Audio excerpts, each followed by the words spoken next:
Kim Suho felt his stomach drop as the massive transport ship docked with the Galactic Engineering Consortium's research station. Through the viewport, he could see the incredible structure stretching for kilometers in every direction, its crystalline towers and biomechanical appendages glowing with alien technology that made Earth's best engineering look like stone tools. As he walked down the boarding ramp carrying his single duffel bag, Suho couldn't help but feel like a country kid visiting the big city for the first time. The other passengers flowing around him were impressive beyond words. Tall, graceful beings with skin that looked like living crystal, moved with perfect coordination, their faceted bodies refracting light in rainbow patterns. Beside them walked creatures that seemed part plant, part machine, with metallic veins running through organic tissue and eyes that glowed with internal power. Suho knew he was looking at the Vorthak and Rillan species, two of the galaxy's most advanced civilizations. According to his briefing materials, the Vorthak had been manipulating quantum fields for over 10,000 years, while the Rillan had perfected the fusion of biological and mechanical systems to a degree that made them practically immortal. And here he was, a human from a planet that had only figured out faster than light travel 50 years ago. The registration hall was enormous, with ceilings that disappeared into misty distance above. Suho approached the reception desk, where a Vorthak administrator barely glanced at his credentials before pointing toward a corner, marked with symbols he couldn't read. The alien's attitude was clear without words needed. Humans were an afterthought, barely worth the effort of processing. Finding. His assigned quarters took 2 hours of wandering through corridors designed for beings twice his height. When he finally located the small room tucked away in what was obviously the least desirable section of the station, Suho discovered his roommate was another human named Park Ji-woo, a maintenance technician who had been there for 6 months. "Don't expect much," Ji-woo said, not looking up from the technical manual he was studying. "The aliens here think we're barely above animals. Most of the professors won't even speak to human students directly. They just give us busy work and hope we'll get discouraged and leave." The next morning, Suho reported to his first class, Advanced Quantum Field Theory. Professor Kethmar was a Vorthak, who stood nearly 3 meters tall, his crystalline body pulsing with internal light as he communicated with other members of his species through some kind of harmonic resonance. When he spoke aloud in the common galactic language, his voice sounded like wind chimes in a gentle breeze.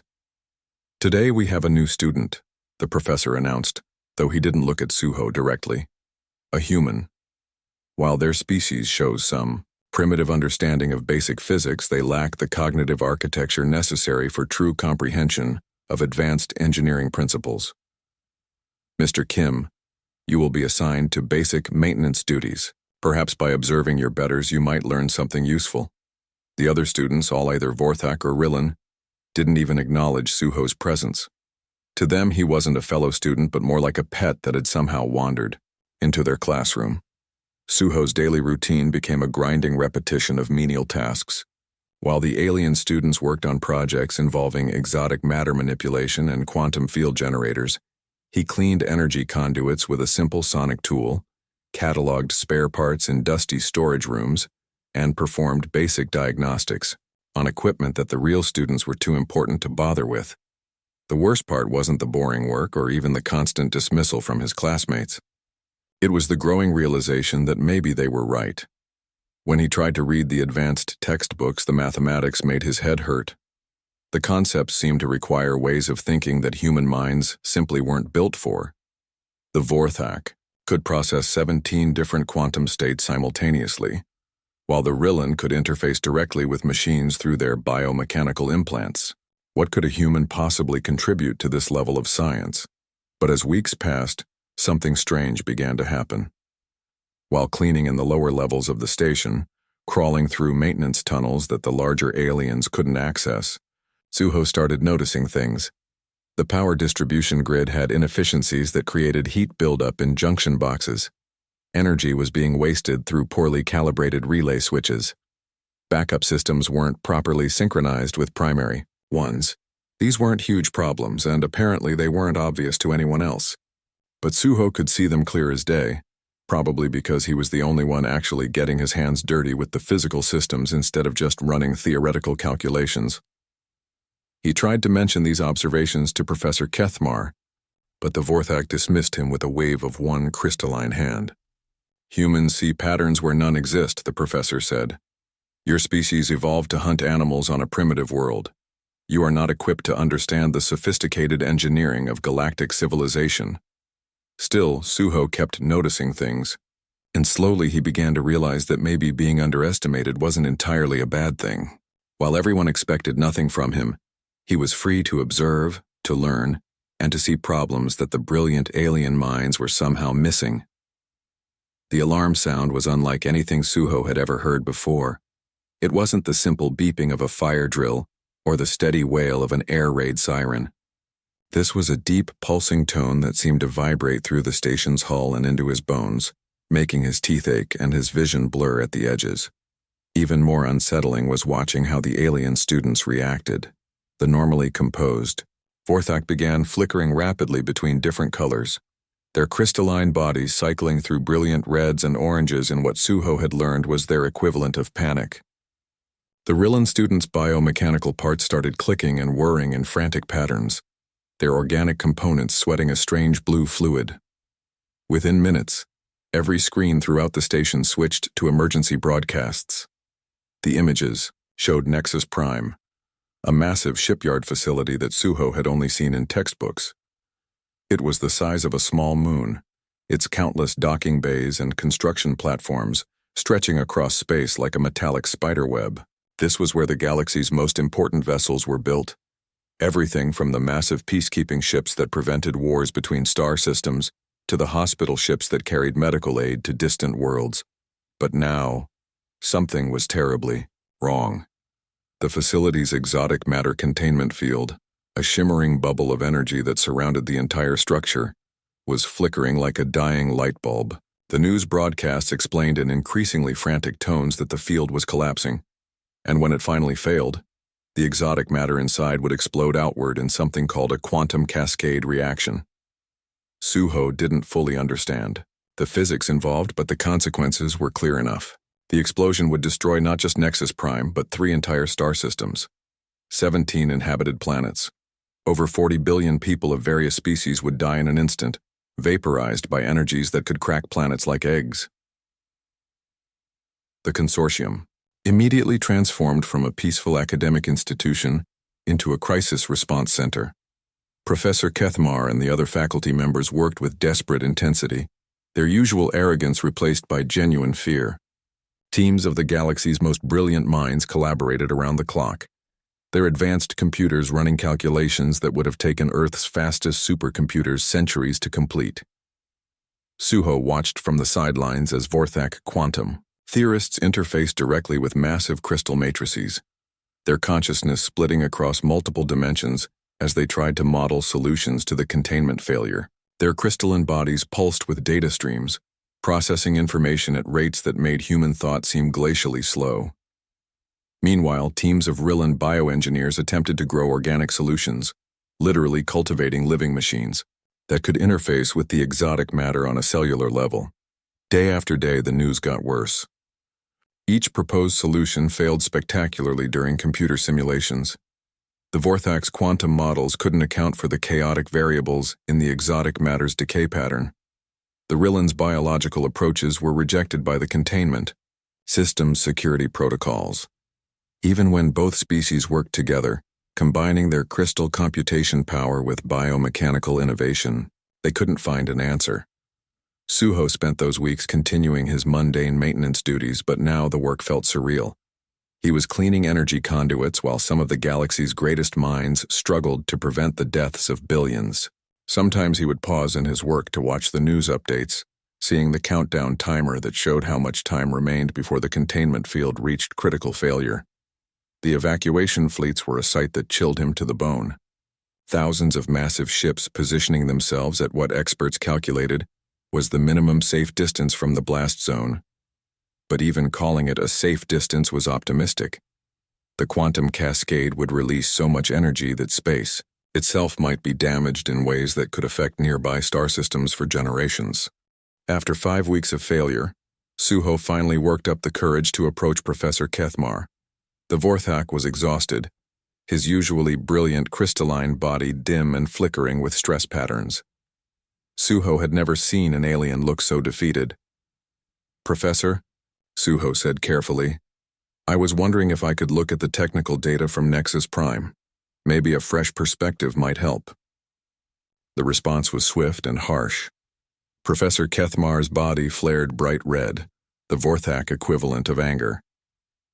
"This crisis requires minds capable of multidimensional thinking, not primitive intuition," he said, his harmonic voice sharp with frustration.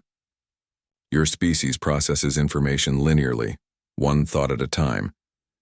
We are dealing with quantum systems that exist in 17 different probability states simultaneously. Return to your assigned duties, and leave this to those who actually understand advanced physics." Suho felt his face burn with embarrassment as other students turned to look at him. A few Rillan made clicking sounds that he had learned was their version of laughter. Even in the face of galactic catastrophe, he was still just the primitive human who didn't belong. But as he walked back to his maintenance duties, Suho couldn't shake the feeling that something important was being missed. All these brilliant minds, all this advanced technology, and yet the problem remained unsolved. Maybe, just maybe, being primitive wasn't always a disadvantage. The evacuation fleets continued their grim preparations, while the countdown timer kept ticking toward zero. Suho couldn't sleep that night. Every time he closed his eyes, he saw the countdown timer ticking toward zero, marking the hours until 40 billion people would die. The image of those massive evacuation fleets haunted him. Thousands of ships preparing to watch entire star systems get erased from existence. While he tossed and turned in his cramped quarters, he could hear his roommate Jiwoo mumbling calculations in his sleep. Another human mind wrestling with the impossible problem. Finally giving up on rest, Suho slipped out of his room and wandered the empty corridors of the station. The emergency lighting cast everything in a dim red glow, making the alien architecture look even more foreign and intimidating. Most of the faculty and advanced students were still working frantically in the main laboratories, their voices and harmonic communications creating a constant background hum of desperate activity. But Suho wasn't heading toward the labs. Instead, he made his way to the maintenance section where he spent his days cleaning and cataloging. His low-level access card, the same one that marked him as barely worth noticing, opened the door to a forgotten storage room filled with old computer terminals used for routine system diagnostics. The irony wasn't lost on him that his lowly maintenance clearance, designed to keep him away from important work, actually gave him access to the station's technical infrastructure in ways the advanced students couldn't reach. While they worked on theoretical projects through carefully monitored academic networks, his maintenance credentials let him dig into the actual nuts and bolts of how things really operated. Suho powered up one of the dusty terminals and began searching through the restricted technical files from Nexus Prime. The consortium had access to everything: detailed schematics, engineering reports, maintenance logs dating back decades. All of it was available to maintenance personnel because someone had to keep the physical systems running, even if they weren't considered smart enough to understand what they were fixing. For hours, Suho pored over the technical data, but he approached it completely differently than the alien experts.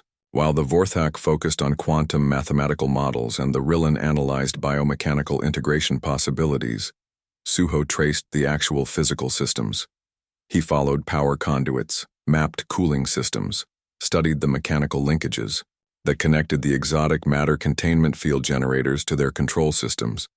It was tedious work, the kind of detailed tracing that reminded him of his early days as an apprentice electrician back on Earth.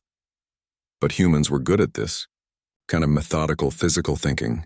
They had evolved to track animals through forests, to follow rivers to their sources, to understand how things connected in the real world, rather than in abstract mathematical spaces. As dawn approached, Suho noticed something that made him sit up straighter. The containment field wasn't just a single system. It was dozens of interconnected subsystems, each responding to feedback from the others in real time. The alien experts were treating it like a giant machine that could be controlled through precise calculations. But the maintenance logs told a different story. Every few months, technicians had to make small manual adjustments to the field generators. Not because the calculations were wrong, but because the exotic matter itself seemed to drift slightly over time, requiring human intuition to fine-tune the containment parameters. The logs were full of notes like adjusted resonance frequency by feel and calibrated field strength based on visual observation of particle behavior. Suho felt his heart racing as the pieces fell into place. The exotic matter wasn't behaving like a purely mechanical system, because it wasn't one. It was something far more complex, something that responded to variables that couldn't be easily quantified. The alien experts, with all their advanced mathematics and computational power, were trying to solve a living puzzle with dead equations. But there was another problem, one that made Suho's blood run cold as he read through the technical specifications. The manual adjustments that could save Nexus Prime would have to be made from inside the reaction chamber itself, with someone physically present to observe the exotic matter's behavior and adjust the containment field in real time. The radiation levels inside the chamber during a containment crisis would be lethal to any known species within minutes. The quantum fluctuations would disrupt most forms of protective equipment. Even the hardy Rillan, with their biomechanical enhancements, couldn't survive the environment long enough to make the necessary adjustments. Suho stared at the data, understanding dawning on him like a cold sunrise. The solution was there, buried in decades of maintenance records that the brilliant alien minds had never bothered to examine. But implementing it would require someone to enter what was essentially a death trap and work by intuition rather than instruments. As he sat in that dusty storage room, surrounded by the hum of forgotten computers, Suho realized that his human limitations, his inability to process 17 quantum states simultaneously, his primitive linear thinking, his reliance on physical intuition over mathematical precision, might be exactly what the galaxy needed.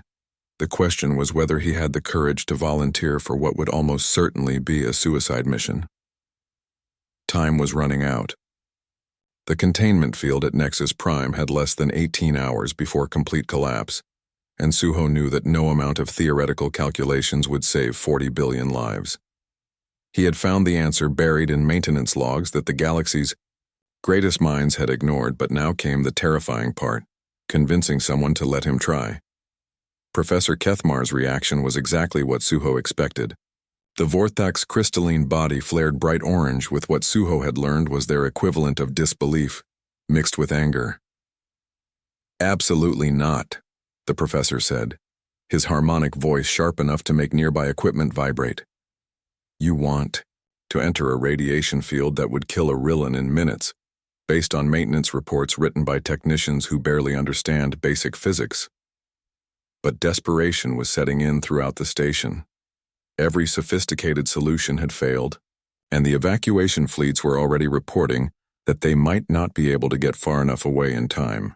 Some of the younger alien engineers, those who hadn't yet learned to completely dismiss human capabilities, began listening to Suho's explanation with growing interest. Kethva, a young Vorthak whose crystal body still showed the blue-green hues of youth, was the first to speak up. "The human's analysis of the maintenance logs is actually quite thorough," she said, her voice creating gentle chimes that indicated careful consideration. "Our theoretical models have assumed the exotic matter behaves predictably, but these records show decades of manual adjustments that suggest otherwise." Zilmar, a Rillan engineer whose biomechanical implants were still growing and adapting, added his support. "My species has always known that some systems respond better to organic intuition than mechanical precision. Perhaps this human approach has merit. But even with some alien support, Suho knew he couldn't do this alone." That's when Lee Minho stepped forward. Minho had arrived at the station just 2 weeks earlier, another human maintenance worker who had been assigned to even more menial tasks than Suho. But he had experience with emergency systems from his time working on Earth's deep space monitoring stations. "I can handle the control room coordination," Minho said quietly. I know how to read human vital signs and work with equipment that wasn't designed for our species. If Suho's going in there, he'll need someone who understands how humans react under extreme stress. Park Ji-woo, Suho's roommate, had been listening from the back of the group. As a maintenance technician, he knew the station's equipment better than anyone. "The environmental suits we have won't work in that radiation field," he said, "but I might be able to modify one. Strip out the electronic components that will fail anyway, add extra shielding around the life support systems. It won't protect you completely, but it might buy you enough time." Working through the night, this small group of humans and sympathetic aliens prepared for what everyone knew was likely a suicide mission. Ji-woo cannibalized parts from 3 different environmental suits, creating a bulky, primitive-looking apparatus that relied on simple mechanical systems instead of sophisticated electronics. The alien engineers contributed what they could. Kethva provided crystal fragments that could store and relay information without electronic circuits, while Zilmar donated biomechanical sensors that could monitor basic life functions even in high radiation environments. When the time came, Suho felt like he was preparing for his own funeral. The modified suit was heavy and awkward, making him look like an ancient deep-sea diver rather than a sophisticated space engineer. The helmet's visor was thick and distorted. The communication system reduced to simple audio signals that would probably fail within minutes of entering the containment chamber. The transport to Nexus Prime took 4 hours, during which Suho tried not to think about what he was about to attempt. The massive shipyard looked even more ominous in person, its containment field flickering like a dying heartbeat against the star-filled void. Emergency crews had already evacuated most of the facility, leaving behind only the automated systems and the exotic matter that threatened to destroy 3 star systems. Entering the containment chamber was like stepping into hell itself. The exotic matter wasn't visible to human eyes, but Suho could feel its presence in every cell of his body. The radiation made his bones ache immediately, and within minutes his vision began blurring as his nervous system struggled to cope with the energy bombardment. The primitive suit's life support systems whined and clicked as they fought to keep him alive. But somehow, Suho pressed forward. While his instruments failed one by one, overwhelmed by the radiation, he relied on something. The alien experts couldn't replicate human intuition. He could feel the exotic matter's behavior patterns, sense when the containment field was harmonizing properly, and when it was fighting against itself. Working by touch more than sight, Suho made delicate adjustments to the field generators. Each calibration sent waves of energy through his body that felt like being struck by lightning, but he kept working. Twice his heart actually stopped, the radiation overloading his cardiovascular system, but somehow his consciousness remained focused on the task. Back in the control room, Minho watched Suho's vital signs flatline repeatedly, only to mysteriously restart as pure human stubbornness refused to let death interfere with the mission. The alien engineers watched in amazement as the chaotic energy readings from the exotic matter gradually began to stabilize. When Suho completed the final calibration sequence, the change was dramatic. The wild fluctuations in the containment field suddenly smoothed into a steady, stable pattern. The cascade reaction that had threatened billions of lives simply stopped, the exotic matter settling into a new equilibrium that would hold for decades to come. But the victory came at a terrible cost.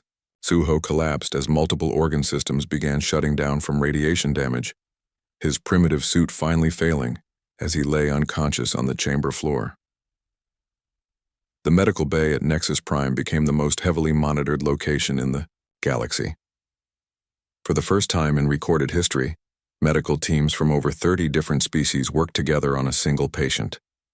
Vorthak healers used their crystal matrices to stabilize Suho's cellular structure, while Rillan bioengineers grew replacement organs to replace those damaged beyond repair by radiation. Species that had never cooperated before shared their most advanced medical knowledge, all focused on saving the human who had done the impossible.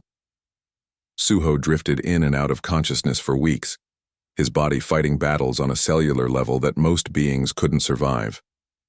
But humans, it turned out, had an unusual resistance to radiation damage that even the advanced alien species had underestimated. Evolution on a planet with a thin ozone layer and frequent solar storms had given humanity hidden advantages that only became apparent under extreme conditions. The news coverage was unprecedented.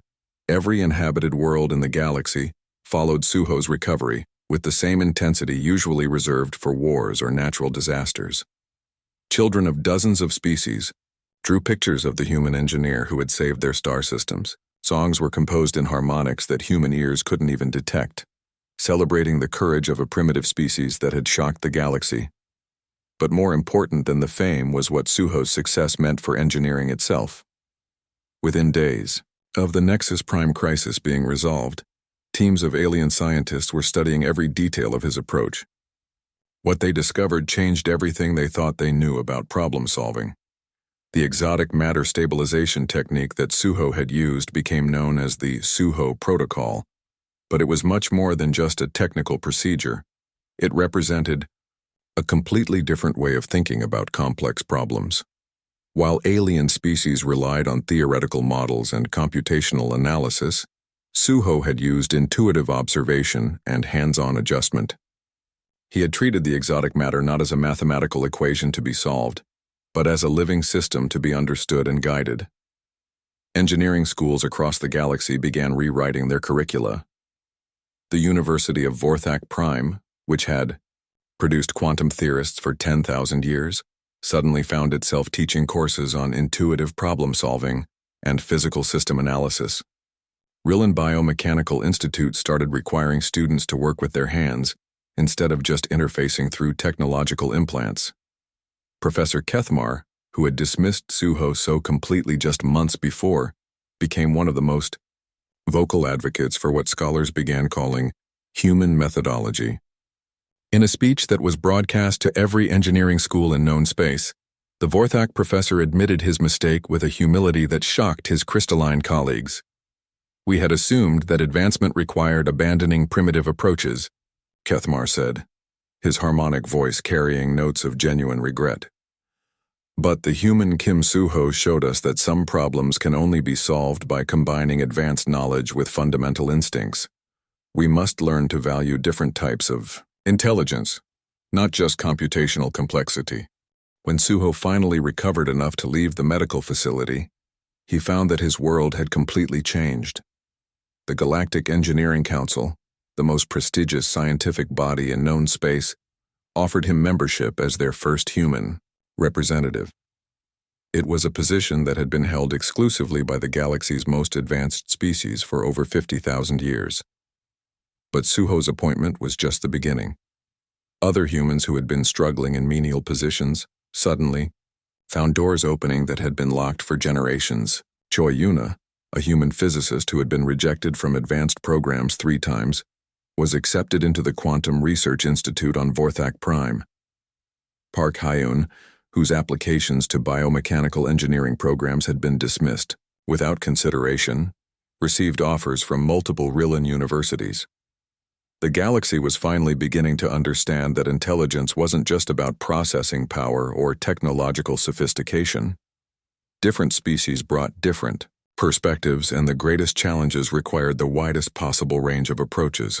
Problems that had stumped the most advanced civilizations for centuries suddenly seemed solvable when viewed through human eyes. Suho used his newfound influence to establish something that had never existed before: an integrated research facility where humans worked alongside alien colleagues as true equals. The Nexus Research Station, built in orbit around the shipyard that Suho had saved, became a symbol of what cooperation between species could achieve. The facility's first major project proved that the future belonged to collaboration, working together. Human engineers and alien scientists developed a new class of terraforming technology that could transform dead worlds into garden planets in just decades instead of centuries. Humans contributed their adaptability and intuitive problem-solving, while alien species provided advanced computational power and sophisticated manufacturing techniques. The breakthrough came when human engineer Kim Nari suggested treating planetary atmospheres like living systems that needed to be nurtured rather than constructed. It was a perspective that the mathematically focused alien minds had never considered, but when combined with Vorthak quantum manipulation, and Rillan biomechanical systems, it revolutionized the entire field of planetary engineering. Watching. Species that had barely acknowledged humanity just years before now seeking human input on their most challenging projects, Suho realized that the galaxy had fundamentally changed. It was no longer about which species was most advanced or most intelligent. It was about recognizing that every species, no matter how primitive they might seem, had unique strengths that could contribute to the common goal of progress. The age, when humans were dismissed as barely evolved primitives, was over. In its place had come something better. A galaxy where diversity of thought was valued as much as technological sophistication, where the greatest challenges were met not by the smartest species working alone, but by all species working together.